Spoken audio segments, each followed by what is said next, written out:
Philosophy Statement by Stephanie Ricks, 2014.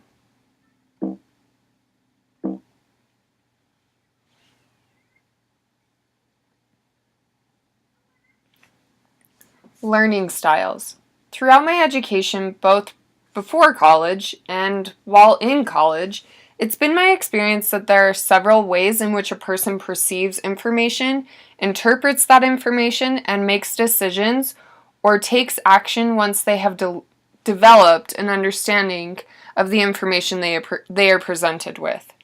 There are numerous ways in which a person can interpret things. Most of them are based on their experiences, how they were raised, how they grew up. The beauty of it all is that each person is unique from the next person. Everyone has different experiences, circumstances, advantages, disadvantages, and so forth.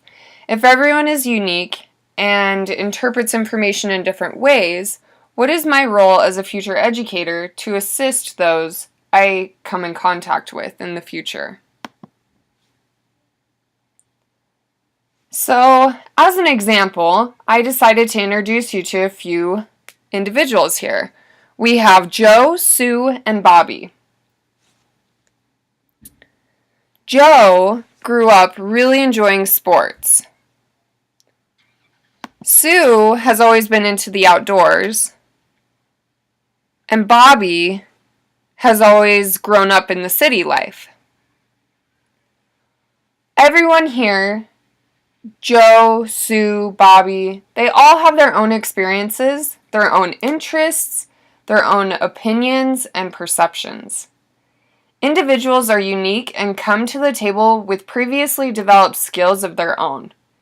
It is my duty to recognize these abilities and incorporate them into the different areas and settings in which the individual may be placed in the future.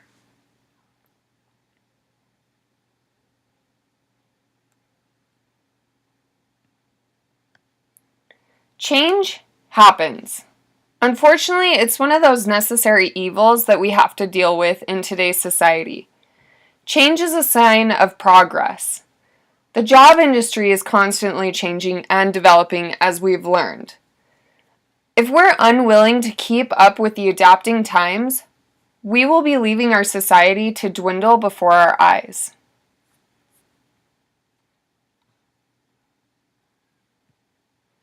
So what is my role as an educator?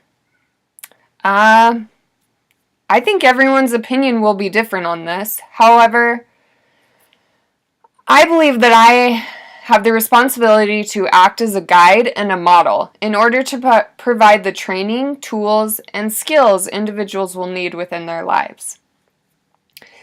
Relating back to change, it is my responsibility to meet the needs of the times, to embrace the change as it comes, and to prepare my students with the tools and skills they will need in order to handle these changes successfully for themselves as they come.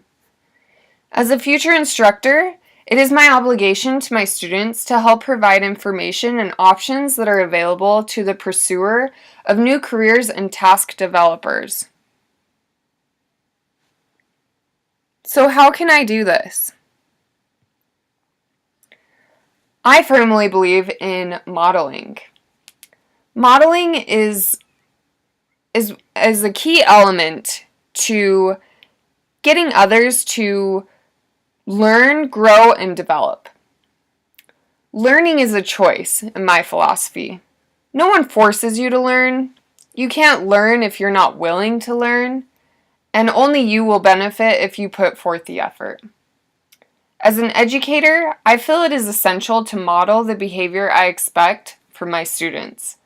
I would never ask my students to do anything I wouldn't personally do myself. I take the modeling of behavior seriously as an educator and often follow Albert Bandura's idea of modeled behavior. When equipping my students with skills, tools, trades, and training, I plan to show my students through hands-on experiences what I'm explaining to them so that I can effectively model the behavior I expect them to be capable of. Leading by example is a reflection of what you have learned, observed, are capable of and what types of behavior you expect from others. So finally, being prepared. In order to meet future expectations and adapt to change, we need to assist in developing a workforce that is capable of meeting the requirements that are different today than they were 10 years ago, whether that be in personal lives, careers, education, all aspects. So relating back to the experiences of Joe, Sue, and Bobby, one of them was really into sports. Sports have a lot to offer. Sports offer teamwork skills. One of them was really into the outdoors. Outdoors offers resourcefulness. And the last individual that we introduced you to was interested in, grew up around city life. So they grew up around networking, fast-paced lives, go attitudes, and they learned from a very young age, I'm sure, to make connections. In your future careers, you will be doing all of these things. You need to be a team player, you need to use your resources, and you need to make connections and learn how to network. Attention and adaptation to consistent change in order to meet the current demands of workforce education and skills is a must. These goals can only be reached through active learning and exemplar modeling of the behavior we expect in order to fulfill our lives with meaning and purpose. Here are my references currently. This is just a start, but I think we're onto something here.